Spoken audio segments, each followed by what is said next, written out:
Hoje já está no dia 25 de Fevereiro, quando este vídeo for editado. 25 de Fevereiro, uma data especial para muitas pessoas especiais.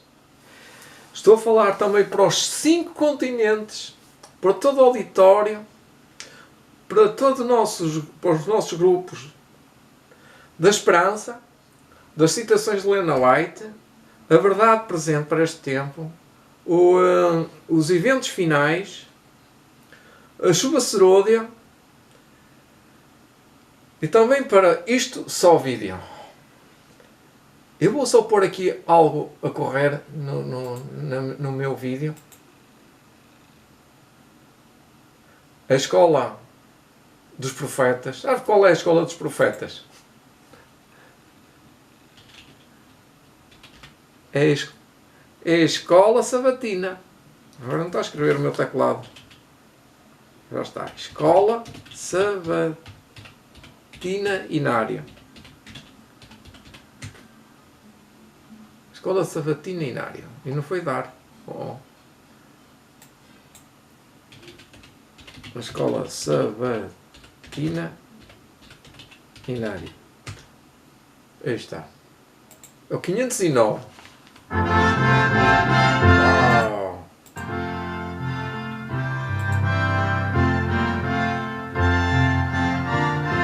E por que não estudar a escola sabatina hoje também? Em teu nome começamos esta escola. Escolha a escola sabatina. Veja aqui.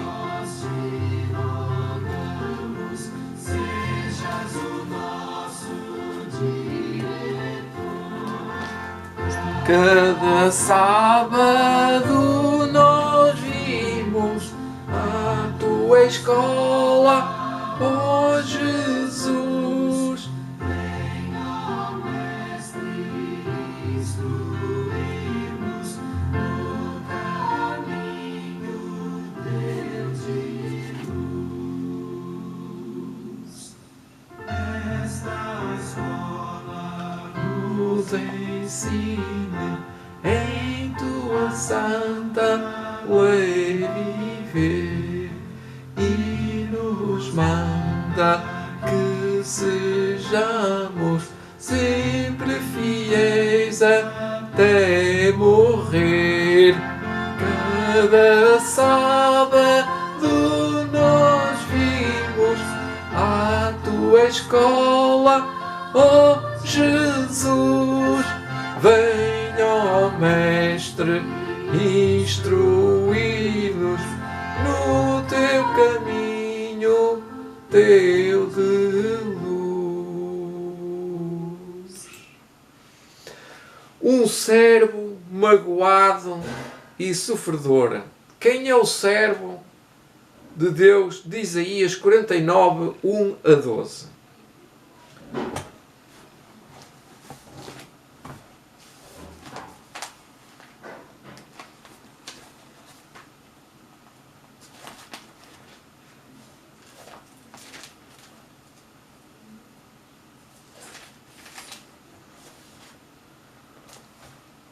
Ouvi-me, ilhas, escutai vós, povos de longe. O Senhor me chamou desde o ventre, desde as entranhas de minha mãe, fez menção do meu nome. E fez minha boca como uma espada aguda, como a sombra da sua mão me cobriu, e me pôs como freixa limpa, e me escondeu na sua alvaja. E me disse, tu és meu servo, Israel, aquele a quem eu hei de ser glorificado.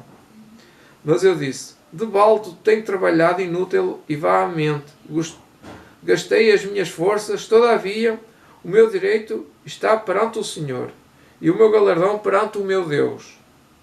E agora diz o Senhor, que me formou desde o ventre para seu servo, que lhe torne a trazer Jacob, mas Israel não deixou ajuntar. Contudo, aos olhos do Senhor serei glorificado, e o meu Deus será a minha força.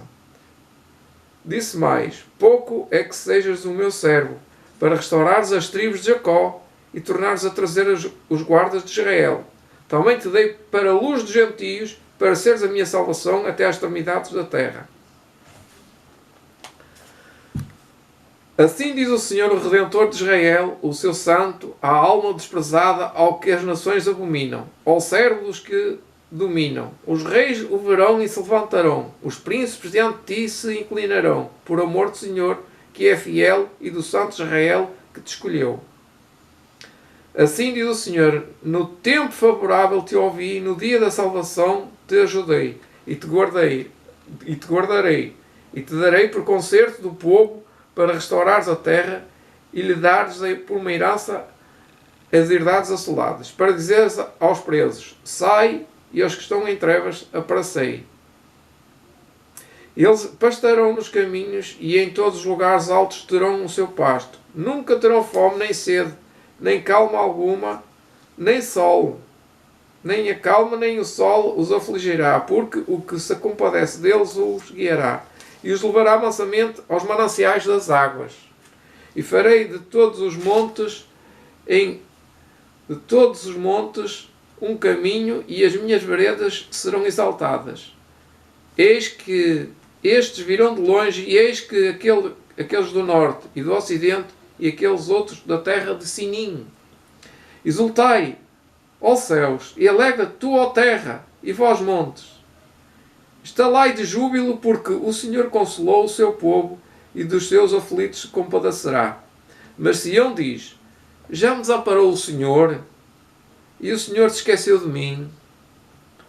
Pode uma mulher esquecer-se tanto do seu filho que queria? Já li até o versículo 15. Este servo que fala aqui, em Isaías 49, é a substância, não é a substância, mas é o Deus vivo, é Jesus, é o servo, é aquele que nos guia. Deus chama-o e menciona o seu nome antes dele nascer. Faz de sua boca uma espada e diz que será glorificado nele. Jesus Cristo é uma espada e ele foi preparado desde o nascente deste mundo. Deus usou o servo para levar a nação de Israel de volta a si mesmo, para ser uma luz de salvação em todo o mundo, para ser uma aliança e para libertar os presos. Há muitas coisas que se sobrepõem nesta descrição, onde identificamos aqui em Isaías o servo como sendo o Messias. O Novo Testamento encontra os atributos deste servo em Jesus. Portanto, Jesus Cristo é o cerne, é o centro da salvação. Este servo é o Messias. Por que razão chama Deus de Israel aqui neste texto? Vimos anteriormente que nesta secção de Isaías o servo de Deus, Israel, Jacob, se referia à nação. No entanto, aqui o nome Israel, sem referência em paralelo a Jacob, aplica-se claramente ao servo individual que restaura a nação para Deus. Pensemos novamente. O que é que seria de mim sem este servo? Sem este Salvador? Deus fala comigo? Deus está falando comigo. Deus fala consigo. Fizeram uma pergunta muito interessante, que onde é que está escrito que Deus falava com Adão e Eva? Deus falava com Adão e Eva, não falava? Temos um relato bíblico e o Espírito de Profecia que nos ajuda a compreender que Deus falava com Adão. Gênesis 3:8 diz, e ouviram a voz do Senhor Deus que passeava no jardim pela viração do dia.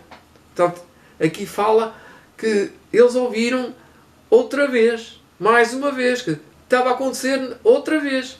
Só que desta vez escondeu-se Adão e Eva. A última vez que Adão e Eva estiveram com Deus foi nesta tarde. Neste momento, Deus vai se ocultar deles por causa do pecado. Mas Deus continuou a chamar Adão. Chamou Adão e disse: onde estás? Onde estás, Adão? Deus continua a chamar, Deus continua a virar a página, continua a vir ao nosso encontro cada dia. Se nós pudéssemos perguntar se Deus falou com toda a gente, muitas pessoas iam dizer que não sabem se Deus falou com toda a gente. E eu sei que Deus falou com todos. Deus fala com todos. E este é um conceito não somente bíblico, pessoal, mas é um conceito lato de que Deus enviou o seu Espírito Santo. Perguntando, eu vou fazer algumas perguntas a mim mesmo. Se eu tentasse responder a essas perguntas, o que é que eu diria? Se eu pudesse mudar alguma coisa no meu passado, o que é que eu teria que mudar? Neste momento, não sei muito bem o que é que poderia ter mudado. Talvez deixaria estar como está para não mexer no passado.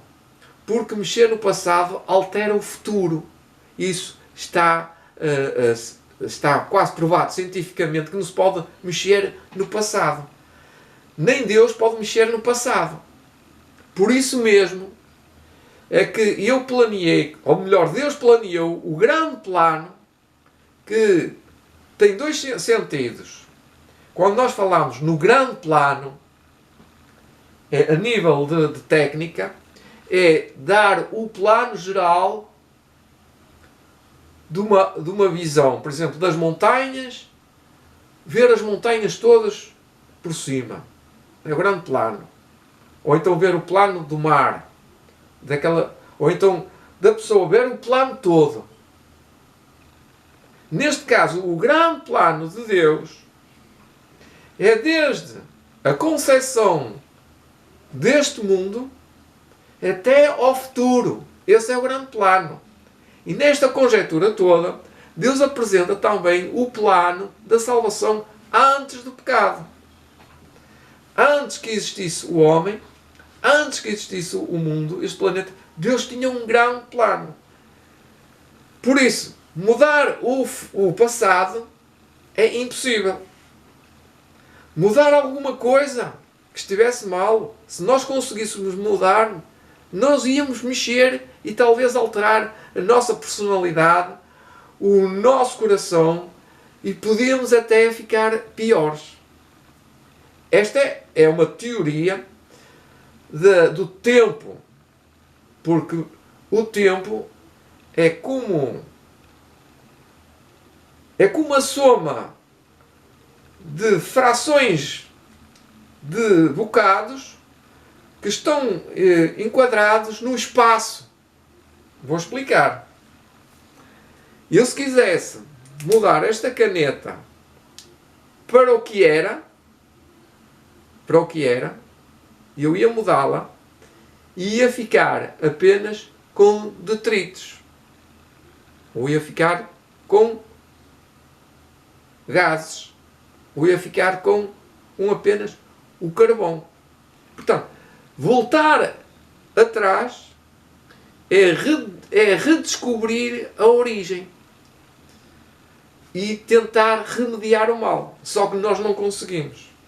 Se a caneta foi bem feita, nós dizemos, foi uma caneta bem feita, foi bem confeccionada. Mas se nós olharmos para um espelho, nós gostamos de olhar para um espelho, porquê? Porque refletimos o nosso futuro. E também refletimos o nosso passado. As fotografias servem para isso mesmo. Quando nós tiramos uma fotografia, naquele preciso momento, por exemplo, eu tinha há 40 anos, ou há menos, os cabelos pretos. Hoje, olhando novamente para o espelho, eu posso dizer, não tenho mais os cabelos pretos. E muita gente a brincar comigo, mesmo na simplicidade deles, dizem assim, porquê que não pintas o cabelo? Para mudar, não é? E disse, se pintasse, pintava de verde. Porquê que eu digo? Porque sem pensar. Mas é sem pensar que eu não ia pintar, não é? Isto quer dizer que eu não ia mudar. Se estava preto e agora é branco, não posso mudar. Nós não podemos mudar nem a cor dos olhos, nem a cor da pele, nem o leopardo as suas manchas, nem o etíope a sua pele. Portanto, a nossa natureza humana não pode ser mudada, apenas pode ser transformada. Aí ocorre uma coisa que se chama novo nascimento. E eu perguntei-me a mim mesmo se eu me recordo aonde nasci. Eu posso imaginar que nasci do ventre da minha mãe. E posso imaginar os berros que dei, ou a sova que levei, a água, o banho, tudo. Eu posso imaginar, mas não sei. Não tenho noção de que nasci. Não tenho. Ninguém tem noção de que nasceu. A mesma coisa, diz o Espírito de Profecia, que nós não temos noção quando nascemos de novo para o Espírito. Ou seja, da nossa natureza carnal para a natureza espiritual. Também nós não sabemos. Portanto, a nossa história da nossa salvação se encontra num tempo definido em que nós não podemos definir se foi hoje, se foi há 10, se foi há 15, se foi há mais anos. Portanto, alguém podia perguntar: tu estás salvo?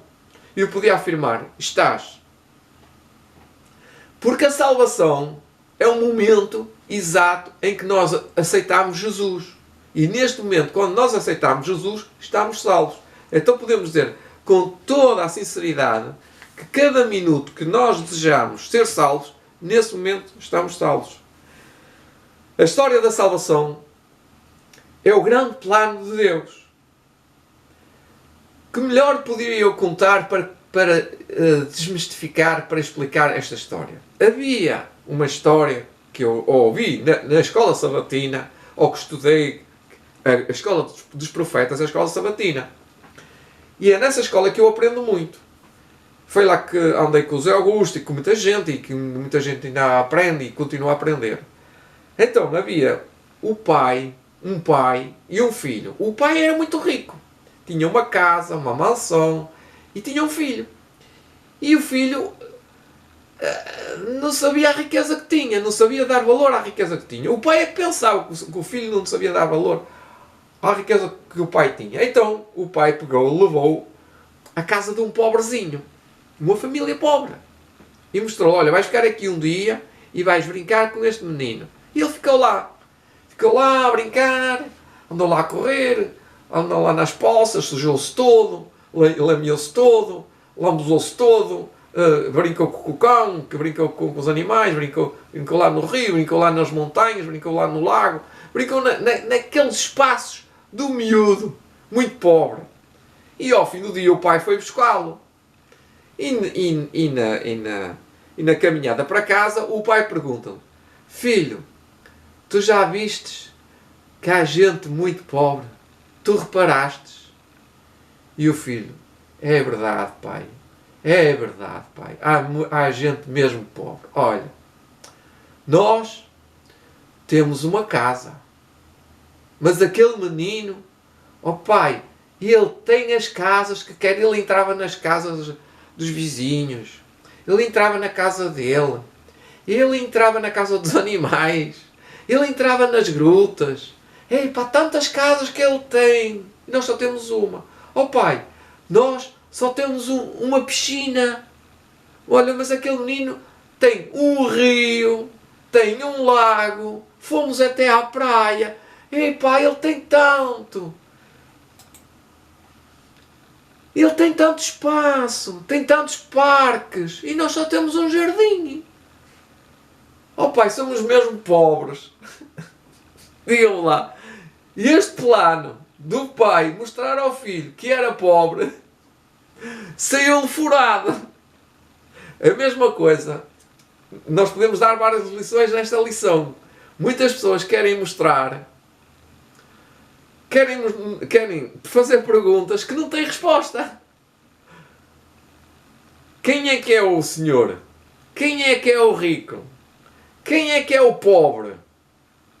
Quem é o ser feliz? Quem é que fez tudo? Outra pergunta que me fazem, ou que me fizeram, e é que há anos que existe essa pergunta, é o porquê Deus permitiu o sofrimento. Neste quadro profético, o sofrimento encontra-se em duas palavras: falta de amor. O amor de muitos esfriará. E por conseguinte, o amor esfriou no coração de Lúcifer.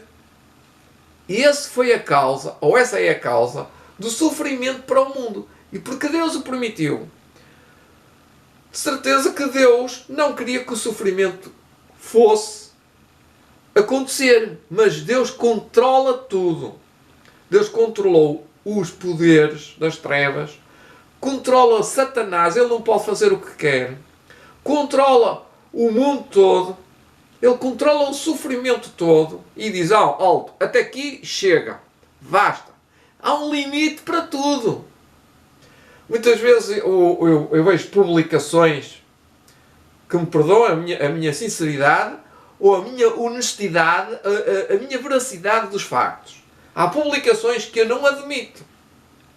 Como eu tenho uma série de grupos, pelo menos 10, há publicações assim: Jesus morreu, foi crucificado e sofreu muito, uma dor terrível.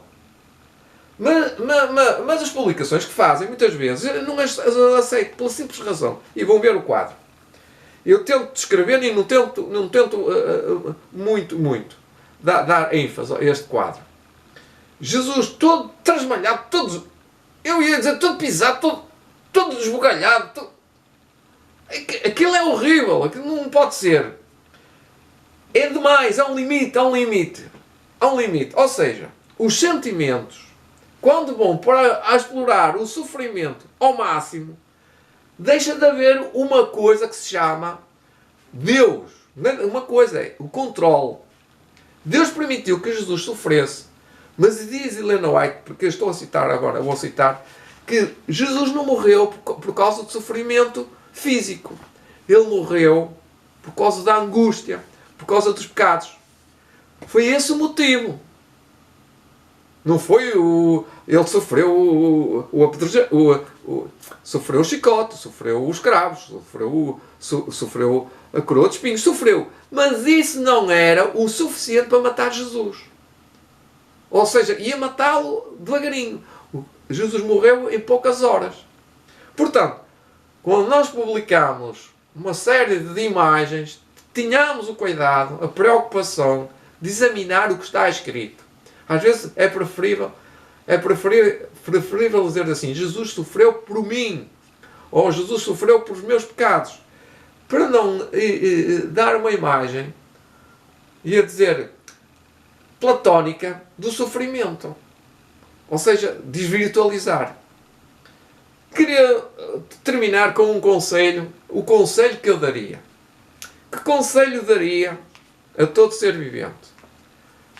O único conselho que existe mais plausível que eu encontro, por mais que procure, é aproveitar o verdadeiro momento da vida que Deus nos dá. Aproveitar as oportunidades que Deus nos dá. Eu aproveitei esta oportunidade de fazer esta live, ou este vídeo ainda, não é live. Live quer dizer direto. Aproveitar esta oportunidade. Enquanto temos 20, ou 30, ou 40 anos, ou mais anos. Aproveitar a nossa flor da nossa idade. Aproveitar a nossa saúde. Aproveitar para fazer o melhor. Porque esta oportunidade é o tempo de mudança. Percebem?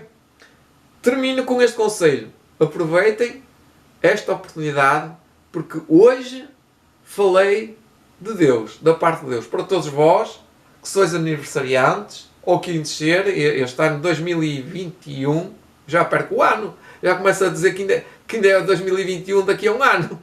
É verdade. Portanto, aproveitemos este ano, cada dia, cada minuto, porque este dia é o dia da salvação para cada um de nós.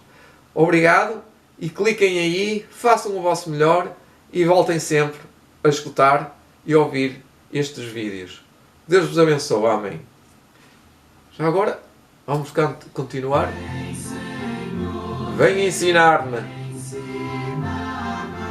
teus preceitos bem cumprir, eis reunidos e esperamos tua presença aqui sentir.